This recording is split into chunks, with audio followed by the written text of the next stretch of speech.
Every year at around this time, the crew here at the SnowTrax World Headquarters tends to get a little cranky and argumentative. Tempers flare and fingers are pointed, all in defense of one coveted title, the SnowTrax Real World Sled of the Year.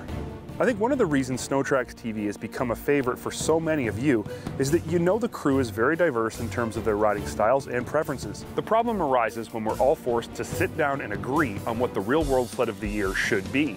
But today, I'm going to attempt to articulate everyone's thoughts and feelings and, at the end of the day, give the award to the most deserving sled. Let's get started by unveiling our top 4 before we begin to narrow it down further.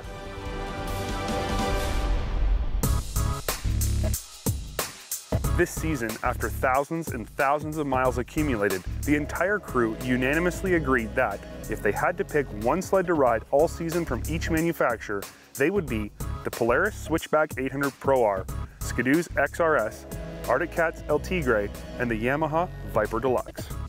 After we'd all agreed on what the top 4 should be, none of us could agree on what the most important traits were for a sled of the year. Still, we did eventually hash it out, and here's how the cookies crumbled. First off, I want to make it clear, even though the Yamaha Viper Deluxe is out first, it does not in any way mean we didn't like it. This is an excellent snowmobile, in our collective opinions, one of the best Yamaha has ever made, but it had a few things we felt needed improvement. First is shock valving. This sled rides good, but it's not great. It suffers from too much compression damping and the shocks aren't adjustable. A sled called a Deluxe, you expect to have a cushy ride, and this one was just too stiff. Second, we found the clutching on all of our Yamaha Vipers to be grabby on engagement and have difficulties backshifting fast enough. This made for a bit of a jerky ride at slow speeds and left the sled feeling bogged down at higher speeds. Luckily for Yamaha, these two problems are very easy to fix. There's nothing integrally wrong with this sled, there's just some calibration issues that need to be tweaked. Next on the list is Qudoos Xr S 800. This was a sled every one of our crew loved to ride, and it was regularly at the center of a pre-ride scuffle. What do we love about it? Pretty much everything, starting with its 800 E-Tech motor. It's hard not to love a motor that's this clean and smooth and is this efficient, but it's impossible not to love a motor that does all that and has a seemingly endless supply of power all through its power band. We also love how this sled looks. Like it or not, style is extremely important. No one wants to ride a boring looking sled no matter how great it is under the hood, and the XRS just looks fast. Ergonomics are good and the sled is comfortable to ride all day, but what really endears us to this sled is its ride quality. I'm just going to toss this out there. The R-Motion is the best riding skid frame you can buy at this moment. Unfortunately, all is not roses with the XRS. We have said this many times in previous test rides of many different Qudoos XS and XP models, but we're going to say it again one more time. The front end of the XRS is too aggressive and the steering feels too heavy. The sled darts like crazy on hard pack or frozen trails, and this makes it very tiring to ride on a long day. Pretty much everybody was willing to accept this issue to get a ride on the R-Motion skid, especially when the trail was bumpy. But at the end of the day, it really was this sled's Achilles heel.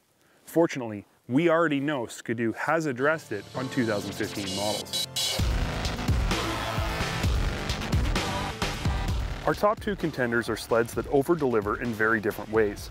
Before we came to our final conclusions, we had to ask ourselves, what traits truly make for a great sled? When an average rider climbs off, what are the things they immediately want to talk about most? 2 words, power and handling. Now, I would have thought ride quality would have been among the top 2, and it probably would be for me. But the truth is, time and time again, power and handling are the 2 things people want to talk about most when they get off a really great sled. So how does this explain our 2 finalists? Simply put, the Arctic Cat Tigre 600 with its new C-Tech 2 mil sets a new standard for 600 class performance, and the Polaris Switchback 800 Pro R continues to be one of the easiest to ride sleds we've ever come across. The Tigre is not an all-new sled. It's a standard Pro Cross chassis with the new for 2014 seat that solves any ergonomic problems we had with the previous model. Suspension is the same, and other than its all black with green accent and styling job, it looks the same as 2013 models as well. The Tigre rides decent, but we think it's still too stiff and aren't crazy about the lack of adjustability in its Fox Float IFS shocks. It handles really well and has been described as handling more precisely than a Polaris, but with lighter steering than a Skidoo. So, all of this sounds good, right? But so far, there's been nothing that sets this sled apart from all the others. But wait, there's more, my friends. There is a special little treat laying underneath this hood that will make even the most manly man as giddy as a schoolgirl at a Justin Bieber concert. Arctic's new C-Tech 2 600mm is to snowmobile engines what Jimmy Johnson is to NASCAR. It's unbeatable. Not only is it ridiculously fast, both in actual speed and seat-of-the-pants feel, but it's also unbelievably easy on gas and oil. So far, it's been rock-solid reliable to boot. It takes less than one squeeze of the flipper to know this motor is the shizzle.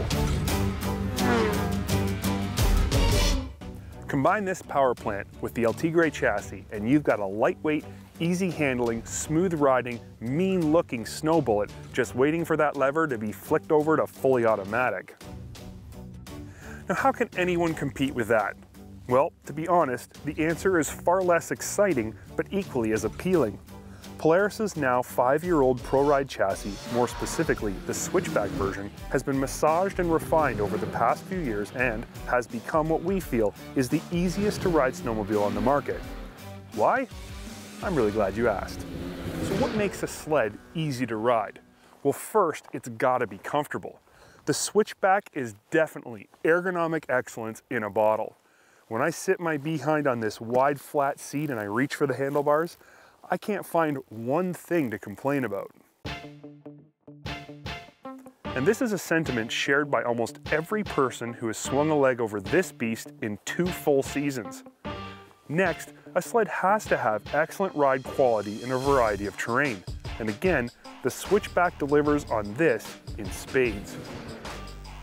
So far, the switchback has soaked up everything from small stutters to large craters without flinching. But ergonomics and ride quality are only part of the story. The #1 reason nearly every rider agrees the switchback is so easy to ride is its ultra-light and forgiving handling characteristics. Nearly zero darting, ultra-light steering, and an almost uncanny level of steering stability result in a sled that can literally be driven at 90 miles an hour with only one hand and not feel the least bit scary. I'm not saying you should do this, I'm just saying it's possible. Sure, some say it understeers a bit and lifts its inside ski in the corners. It's a Polaris. This is one of their defining handling traits, and most will trade a little precision for easier handling any day of the week. One has a decent ride, great handling, great ergos, and a stellar motor. The other has a decent motor, great ergos, great ride, and stellar handling. If these 2 sleds seem pretty equal to you in terms of positives and negatives, join the club. But how do you choose between 2 sleds like these? Well, you open up your computer, fire up a spreadsheet, and come up with a fair and unbiased rating system, and you have the whole crew fill it out. Whichever one has the best score wins. That's exactly what we did. We looked at all aspects of a snowmobile, from storage to wind protection. Not just ride quality, but suspension adjustability. Not just engine performance, but engine economy and reliability. Not just included features, but overall value as well.